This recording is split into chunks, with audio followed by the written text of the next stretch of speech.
RTGA, mieux qu'une chaîne.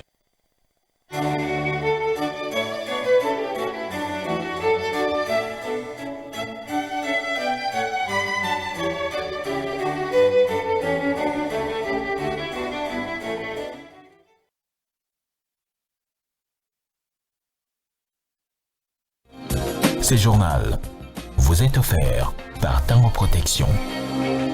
Illico Cash, ma banque mobile.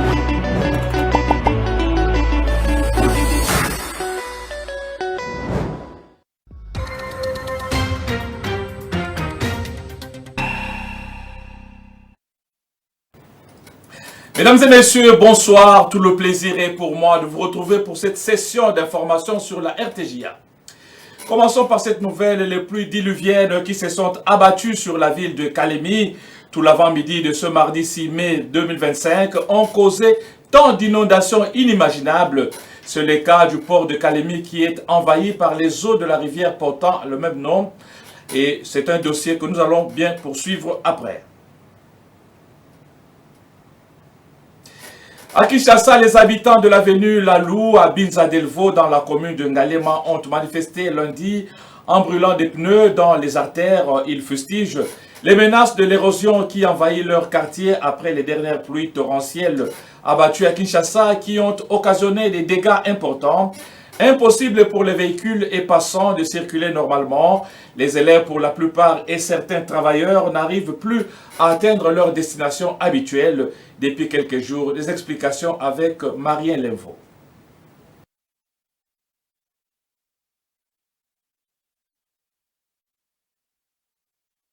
Agacés par la situation invivable, mais qui perdure depuis plus de 20 ans, les habitants de l'avenue Lalou ont déversé leur colère dans la rue en brûlant de pneus, question de faire entendre leur voix aux oreilles des autorités face à l'érosion qui ne fait qu'avancer, menaçant leur avenue de disparition. La situation, selon eux, rend difficile la circulation, même des piétons, surtout pour les élèves qui n'ont pas pu atteindre leurs écoles. Quelques habitants de ce coin de Kinshasa relatent la genèse de cette érosion. L'un d'eux déplore l'inaction des autorités. Bon, cette érosion a commencé depuis longtemps. Ça a commencé comme ça avec une petite pluie. Et maintenant, subitement, il y avait un ravin comme ça. Et puis ça a commencé. C'est ça, au vrai dire, l'histoire, c'est ça. Ça a causé des dégâts ici. Et il n'y a même pas moyen de passer. Il n'y a même pas moyen de passer. Un autre habitant regrette que cette érosion serve de sujet de propagande pour certains candidats dont les promesses électorales n'ont même pas connu un début de solution. Nous avons une érosion là qui nous menace de 97 à 2025. Donc je ne sais pas si l'érosion n'est pas un plan de propagande. Par ailleurs, un autre habitant de cette avenue appelle l'État congolais à prendre ses responsabilités en priorisant d'abord les remblayages de cette érosion et la construction de nouvelles routes dans les quartiers. L'État, il faut avoir la priorité. Mais depuis les boulots au Banda, depuis 97, hein, négligence tala lelo. Les habitants de cette avenue appellent à l'implication personnelle du chef de l'État Félix-Antoine Tshisekedi Tshilombo pour qu'il instruise le ministre des Infrastructures afin d'amorcer les travaux. Président Yemoko, Ngaliema bavota mingi, ba parti mususu, bakoloba nini, même peuple, bango nyonso kozawa. Donc ata moto, ata makolo, moyen ezate. Donc ceux qui président s'impliquait vraiment eza capable. Rendons-nous à présent au Nord Kivu, précisément à Beni, où l'armée a remis 10 personnes ex-otages sorties des mains des combattants ADF à la société civile Force Vive de cette ville. La cérémonie de leur remise officielle a vécu le lundi 5 mai au bureau de la société civile de Beni. Outre ce 10 ex-otages des ADF, 18 enfants sortis dans les rangs des groupes armés ont été aussi remis à une organisation de la société civile en vue de leur réunification familiale. Paluku Kavota Pépin, président de la société civile de Beni, salue les démarches des services spécialisés visant à restaurer la paix dans la région. Et puis, les différents acteurs sociaux encouragent le gouvernement sous le leadership du chef de l'État à organiser un dialogue national en vue d'une paix durable en République démocratique du Congo. Ces acteurs appellent à la fusion des diverses initiatives en cours à Nairobi, Luanda, Doha et Washington pour maximiser leur impact en faveur de la paix en RDC, pays agressé par le Rwanda via ses supplétifs du M23. Suzuki Bira Omari.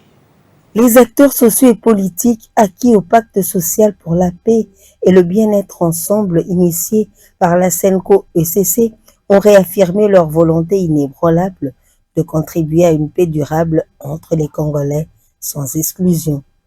Se référant à actualité.cd, animés par leur attachement aux principes constitutionnels et aux voies pacifiques de résolution des conflits et réunis sous l'égide du Conseil de l'apostolat des laïcs catholiques du Congo. Ceci appelle à la fusion des diverses initiatives en cours à Nairobi, Luanda, Doha et Washington afin de maximiser leur impact. Ils réaffirment à nouveau leur engagement en faveur des solutions pacifiques aux conflits. Aussi, ils mettent en garde contre toute autre tentative de résolution de la crise qui a pour objectif l'exclusion d'une catégorie des Congolais. Ces acteurs sociaux et politiques soutiennent que face à l'urgence de la situation, ils appellent à la mobilisation générale du peuple congolais et de toutes les forces sociales et politiques aspirant à la paix. Alors que les processus de Washington et de Doha semblent prendre le dessus sur d'autres initiatives de recherche de la paix à la crise sécuritaire dans l'Est de la République démocratique du Congo, des voix s'élèvent désormais pour rappeler également l'importance ou la nécessité des initiatives régionales.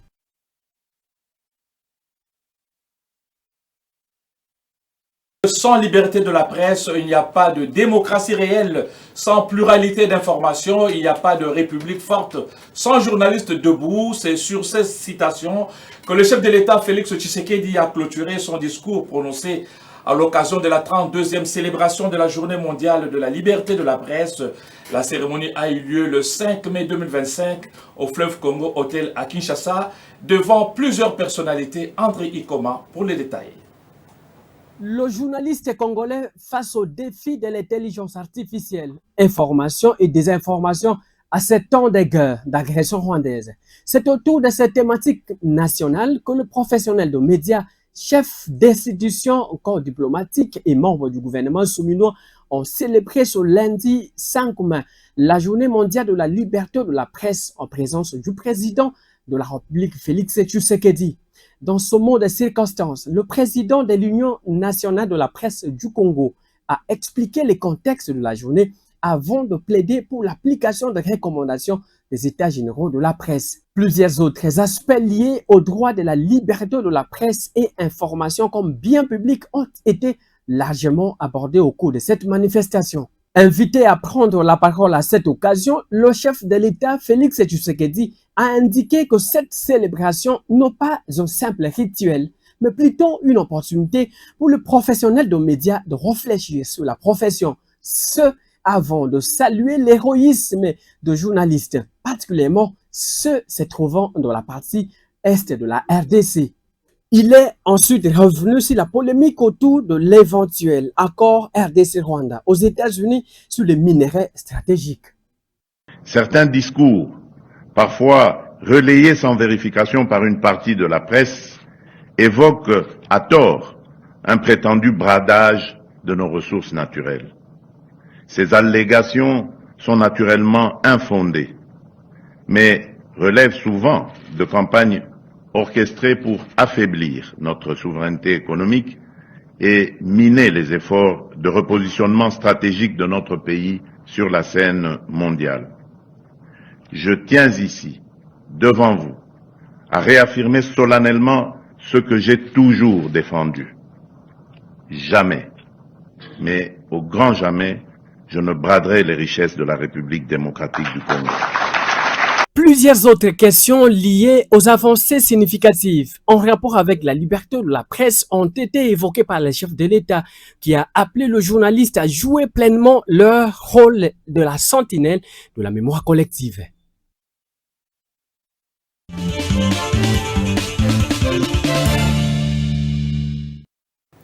Et voilà, un invité sur ce plateau, il s'appelle M. Fedi Mukendi. Il est le secrétaire national en charge de la communication et des médias de l'Union pour les valeurs tshisekédistes, une formation politique. Bonsoir M. Fedi. Bonsoir M. Jacques. Voilà, vous venez de suivre le chef de l'État qui vient donc d'apporter un éclaircissement par rapport à tous les débats qu'il y a eu et par rapport à la déclaration de principe aux États-Unis.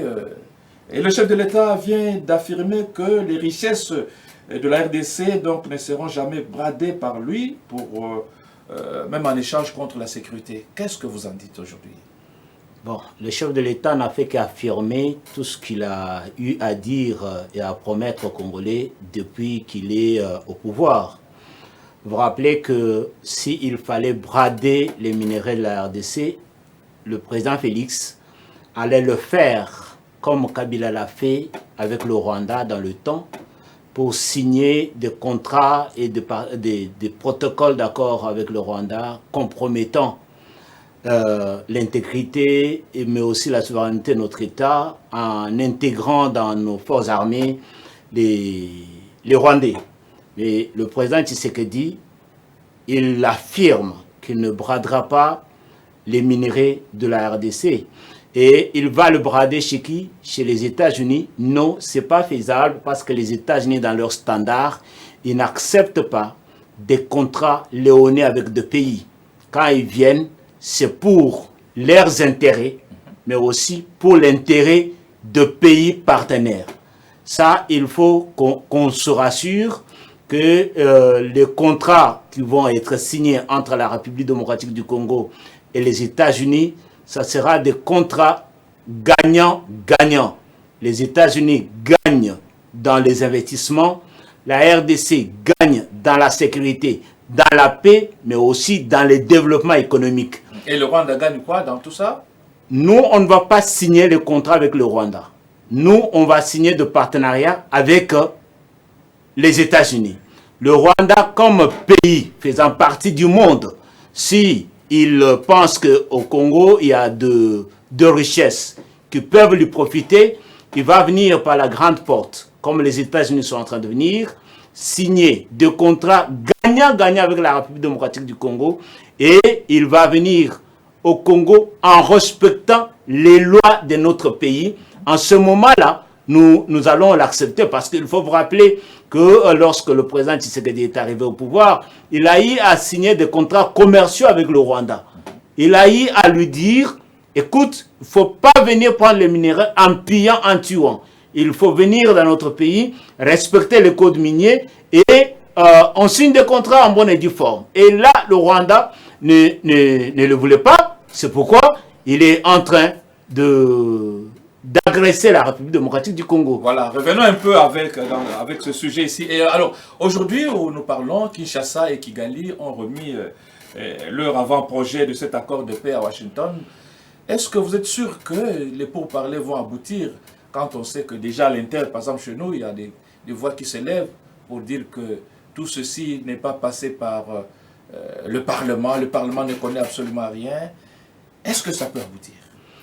Oui, moi, je crois fermement que les pourparlers de Washington, mais aussi de Doha, vont pouvoir aboutir. Parce que vous savez, la réussite des négociations, en dehors de la volonté de partir au conflit, dépend aussi de la force du médiateur.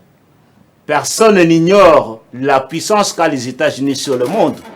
Donc, si les États-Unis ont accepté de faire partie de médiateurs de ce conflit, ça veut dire que nous sommes en train d'aller vers la fin de ce conflit.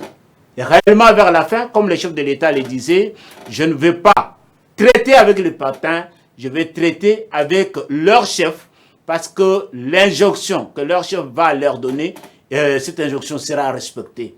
Aujourd'hui, il sort clairement aux yeux de tout le monde que le Rwanda est l'élément premier dans les conflits qui tue et viole les Congolais à l'est de la République démocratique du Congo. Cela, pas pour autre chose, mais pour nos minéraux, le minerai que l'Éternel Dieu a doté la République démocratique du Congo. Je suis très sûr que cette fois-ci, c'est la bonne. La paix va revenir de manière définitive en République démocratique du Congo, parce qu'il faut vous rappeler que les États-Unis vont pouvoir investir au Congo. En investissant au Congo, ils n'ont pas besoin de bruit des armes. Ils ont besoin de la paix pour investir leurs millions et leurs dollars. Ils ont besoin de la sécurité. Donc, bref, les partenariats aussi qu'on va avoir avec les États-Unis, mais c'est aussi pour assurer des investissements qui vont faire chez nous. Oui, dans l'entretemps, les délégations de Kinshasa, en fait, les délégations du gouvernement et celles du M23, ADF, AFC plutôt, sont à Doha. Ils ont repris les pourparlers. Mais dans l'entretemps, sur le terrain, rien ne change. Le cessez-le-feu n'est pas observé. C'est la guerre qui continue. C'est des villages qui sont en train d'être récupérés. Est-ce que ce processus-là va vraiment aboutir, selon vous? Bon, dire que rien ne change, c'est aussi ne pas comparer les degrés de violence qu'il y avait avant et ce qui s'est fait aujourd'hui. Nous regrettons les affrontements qu'il y a jusqu'aujourd'hui, mais quand vous évaluez, vous trouvez que ces affrontements n'ont plus le même degré de violence qu'avant. Et ces affrontements-là ne se font plus tous les jours. Rappelez-vous qu'un serpent, quand on lui coupe la tête, il ne s'immobilise pas directement. La queue va continuer à bouger. Le cessez-le-feu ne veut pas dire de bruit des bottes encore, non? C'est ça ce que j'ai dit. C'est ça ce que j'ai dit. C'est ça ce que j'ai dit. Quand on coupe les serpents la tête, le serpent là, il est mort. Mais vous allez voir que sa queue va continuer à tourner alors que c'est déjà fini. La vérité, c'est que les amis les terroristes des M23 AFC savent que on leur a déjà donné l'injonction de ne plus combattre, de ne plus faire de violence, à leur risque péril. Mais comme on est dans les négociations, c'est parmi les techniques de négociation de faire la pression sur l'adversaire pour gagner trop. C'est ce qui est un mensonge contre eux-mêmes, parce que l'adversaire qui est le leur, la République démocratique du Congo, se voit aujourd'hui très réconforté par la diplomatie. Et le monde entier sait que c'est le Rwanda qui agresse la RDC. En agressant la RDC, le Rwanda viole l'intégrité et la souveraineté de ce pays. Et par conséquent, il viole la Charte des Nations Unies, les droits humanitaires internationaux. Et s'il ne cesse pas, les sanctions vont continuer davantage. Et au niveau où nous sommes, on a signé la déclaration de principe aux États-Unis et aujourd'hui, hier, on a amené là-bas un projet d'accord. Donc, ça veut dire que le patron de M23 est déjà dans la voie de la paix. Ce qui se fait là, c'est juste qu'un serpent est en train de tourner la queue. Qu'est-ce que justifie votre optimisme à ce point? L'optimisme à ce point, c'est que avant, la RDC était seule contre tout le monde. Aujourd'hui, la RDC est avec toute la communauté internationale qui, l'autre fois, soutenait le Rwanda à cause de tous les mensonges que le Rwanda présentait. Avec l'arrivée du président Félix Tshisekedi à la tête du pays, les narratifs ont changé. Le président Tshisekedi a montré clairement à travers le monde que le Rwanda, c'est le Rwanda qui nous agresse. Alors, il ne s'agit pas de conflits internes, il s'agit d'une agression. Et pour cela, on doit sanctionner le Rwanda pour ce qu'il commet comme violation de la Charte des Nations Unies. Mais à l'interne maintenant, à l'interne, tout ça c'est vrai, c'est le fruit de la diplomatie, mais à l'interne, il y a quelques leaders politiques qui ont signé une déclaration conjointe en demandant les négociations directes avec le pouvoir en place, avec Félix Tshisekedi. Mais vous ne pensez pas que le moment s'y prête maintenant? Non, mais ces leaders politiques, cette déclaration, c'est juste l'ordre du Rwanda. Ils n'ont fait que dire ce que le Rwanda leur a dit de dire pour créer la diversion. Nous savons tous qu'ici, il ne s'agit pas d'une rébellion interne. Il s'agit d'une agression et les caméras du monde entier ont déjà filmé et documenté les forces spéciales rwandaises en train de commettre des violences en République démocratique du Congo. Le Conseil de sécurité l'a attesté et même allé signer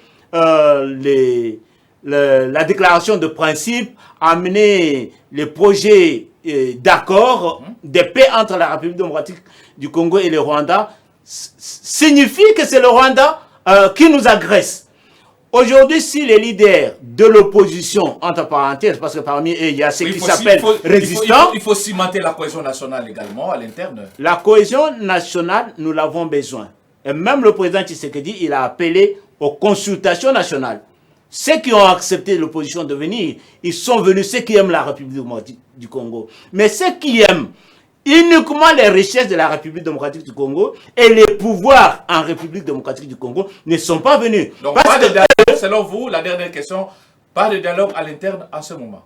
En ce moment, on peut réserver le fait de nous recevoir à cette requête. Non. Moi, en ce moment, je veux que la guerre cesse d'abord. Parce que les États-Unis et la communauté internationale, ils sont debout pour que la guerre cesse. Si la guerre cesse et que les opposants pensent qu'il y a des choses qu'on peut parler à l'interne, on va parler à l'interne, on ne doit pas lier les dialogues à la fin de la guerre. Parce qu'entre-temps, nos frères de l'Est sont en train de souffrir. J'avais très mal de suivre un leader de l'opposition que je respectais beaucoup hier. Il dit non, les amis de l'Est peuvent encore patienter, c'est comme une plaie, on est en train de penser pour guérir. Donc ça veut dire qu'il accepte que ses frères continuent à errer dans la nature, que ses frères continuent à être tués, que nos sœurs continuent à être violées par le Rwandais, pour que eux aient les dialogues et qu'ils se partagent le pouvoir comme c'était la conférence nationale de souveraine, comme c'était Saint-Sylvestre. Non, on n'a pas besoin de ça en ce moment, parce que le président Tshisekedi est en cours de mandat. S'il faut parler, on en a besoin, on peut en parler, mais il ne faut pas lier la fin de la guerre au dialogue, parce que cette guerre, ce n'est pas une guerre interne, c'est une guerre d'agression. Voilà, merci beaucoup, M. Fedi Mukendi. Je rappelle que vous êtes le secrétaire national en charge de la communication et des médias du parti politique Union pour les valeurs tshisekédistes. Merci d'avoir participé à cette session d'information. C'est moi qui vous remercie. Poursuivant ce journal, plusieurs inspecteurs et éléments de la police de circulation routière sont à l'école du savoir. À l'ordre du jour de ces assises, le rôle de l'inspection générale dans la mise en œuvre du code de la route et de la pratique des amendes transactionnelles. Organisés par l'inspection générale de la police nationale, les travaux ont été ouverts par le ministre de l'Intérieur, Jacquemain Chabani-Louko. Suivez. C'est à l'issue d'une mission de contrôle, enquête et évaluation sur le travail de la police des circulations routières que l'inspecteur général de la police nationale congolaise, le commissaire divisionnaire principal, Philémon Patience Mouchidiave, a décidé d'outiller les commandants des grandes unités de la PCR sur le rôle de l'inspection générale dans la mise en œuvre du code de la route et de la pratique des amendes transactionnelles. C'est dans ces cadres même qu'il s'est ouvert cet atelier de renforcement de capacités en faveur des inspecteurs et éléments de la PCR sous le haut patronage du vice-premier ministre, ministre de l'Intérieur, Jacquemain Chabani. Cette réunion est l'opportunité d'une autocritique interne qui vise à réfléchir ensemble aux solutions durables face aux maux et réalités actuelles qui minent nos villes, nos cités, nos routes et avenues. À savoir embouteillage, inaction et pratiques illégales enracinées au sein de la PCR. Bannir les pratiques honteuses, c'est en substance les messages du commissaire divisionnaire principal, Philémon Patience Mouchidiave, à l'ouverture de ses assises. Face à ces défis, il est impératif d'une part d'outiller nos agents de la police de circulation routière avec des compétences techniques, juridiques, éthiques et déontologiques nécessaires pour accomplir leur mission avec professionnalisme, intégrité, probité, honneur et efficacité. Et d'autre part, d'appeler les usagers de la route au respect strict de leurs obligations vis-à-vis de la législation routière. Par ailleurs, cet atelier qui connaît la participation de membres de différentes associations, des transporteurs et chauffeurs de Kinshasa, est organisé en collaboration avec la société Intelligency Global Consulting, partenaire de l'inspection générale en matière de formation. Tout est fait prêt pour la tenue de la plénière de ce mercredi 7 mai 2025 qui va examiner et éventuellement procéder à l'adoption de la pétition initiée par l'honorable Lamou Rajabou avec l'appui de 16 de ses collègues députés provinciaux à l'endroit du speaker de l'Assemblée provinciale, le député provincial Makonga Daboka Iki Claude Foreman. À titre de rappel, les évêques des différentes confessions religieuses se sont prononcés le samedi de la semaine dernière pour appuyer les pétitionnaires dans leur exercice démocratique et soulignent qu'ils sont derrière le peuple. Pendant ce temps, tout est calme à l'hémicycle et les députés continuent à peaufiner la stratégie pour que tout se passe dans la normale. Suivez ce reportage de Roger Ebolina. Jour J-0 pour arriver à l'RH. C'est mercredi 7 mai 2025 pour la plénière qui va traiter la pétition initiée par l'honorable Lamou Rajabou avec l'appui de ses 16 collègues députés provinciaux du Maniema. À 10 heures très précises de ce mercredi, les élus du Maniema vont examiner la missive parlementaire pour décider l'éjection ou le maintien du speaker de l'Assemblée provinciale du Maniema, l'honorable Makonga Daboka Iki Claude Foreman, au perchoir de l'organe délibérant. Pendant ce temps, les députés provinciaux sont à huis clos pour peaufiner des stratégies en vue d'amorcer cet exercice démocratique pour chuter en douceur et sans aucune altercation. Contacté à ce sujet, Maître Kakule Pilipili, acteur de la société civile et activiste des droits de l'homme, donne ici sa réflexion. Notez, l'honorable Makonga Daboka Iki Claude fera également l'objet de poursuites judiciaires pour certains faits. De retour à Kinshasa, le président de la Commission électorale nationale indépendante a visité l'entrepôt central de la centrale électorale. Denis Kadima voulait s'enquérir de l'inventaire du matériel d'identification et d'enrôlement des électeurs, ce après la publication de la feuille de route pour les prochaines élections. Clarisse Ekoko Kapalai pour les détails.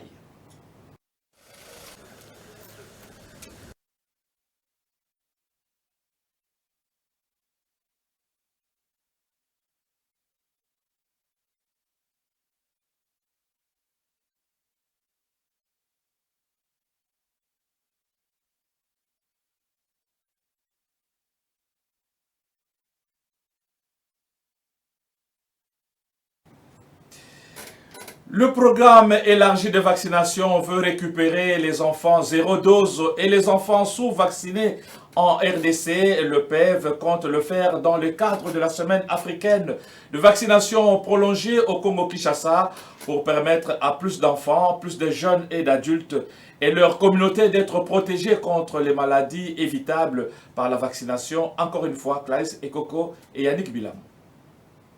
La RDC figure parmi les pays les plus touchés par les maladies telles que la poliomyélite, la rougeole, les mpox et autres. Selon le ministère de la Santé publique, plus d'1 million d'enfants de moins d'1 an n'avaient pas reçu le 3e dose. Cette situation entraîne le décès des enfants de moins de 5 ans à cause de ces maladies évitables par la vaccination. Les raisons de la non-vaccination des enfants sont nombreuses, selon le programme élargi des vaccinations. Il n'y a pas seulement tout ce qu'il a cité par rapport à la logistique, et au contraire. Il y a des issues multiples qui entrent dans le jeu. Il y a par les raisons religieuses. Il y a d'autres sectes qui refusent la vaccination, qui sont contre la vaccination. Il faut toutefois négocier, continuer à négocier, voir des stratégies pour permettre à ce qu'ils acceptent cette vaccination à travers le plaidoyer et d'autres échanges. Lors du dernier Forum national sur la vaccination à RDC, le province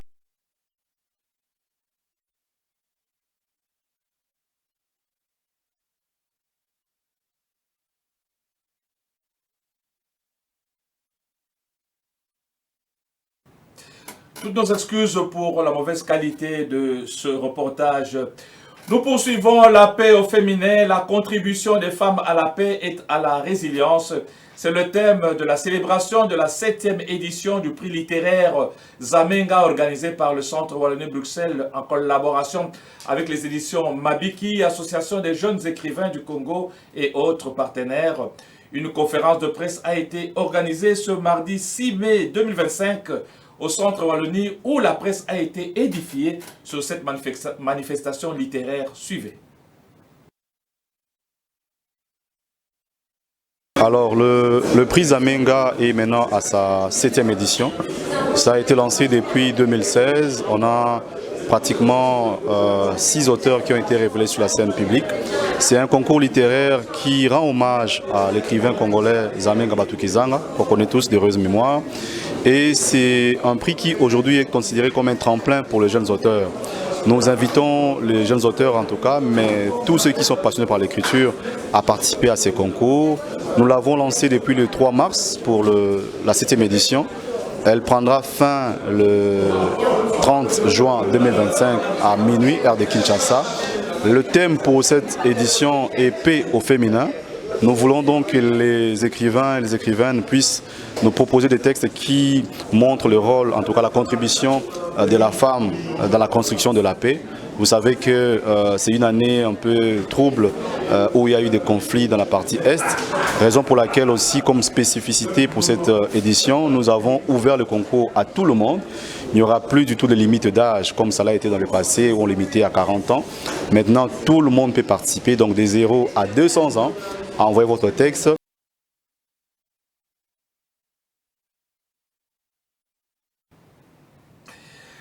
Parlons religion pour boucler cette session d'information. Les cardinaux ont rendez-vous au Vatican ce mercredi 7 mai pour désigner celui qui, selon eux, succédera au pape François à la tête de l'église catholique romaine. Aucune caméra ne sera entrée dans la pièce sacrée, la chapelle Sixtine, où se jouera l'avenir de la papauté. Le conclave qui débute ce mercredi va désigner le futur pape qui va s'inscrire logiquement dans la continuité des actions du pape François. Les cardinaux électeurs, ceux de moins de 80 ans, vont suivre une procédure très codifiée visant à assurer le bon déroulement du scrutin, mais aussi à garder tous les secrets jusqu'à l'apparition donc de la fumée blanche, signe de la fin des élections. Voilà, tout est bien qui finit bien, mesdames et messieurs. C'est par cette note que nous bouclons complètement cette session d'information. Merci pour le moment de votre temps et surtout, bonne suite de programme sur la RTGA.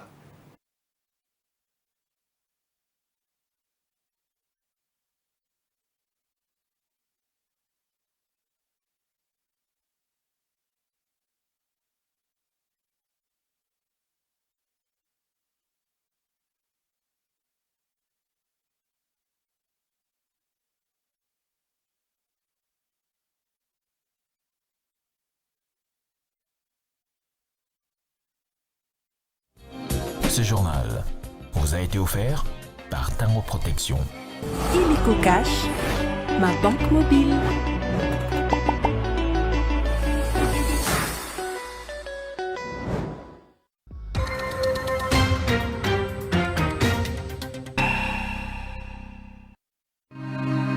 RTGA, mieux qu'une chaîne, un monde. RTGA, mieux qu'une chaîne, un monde.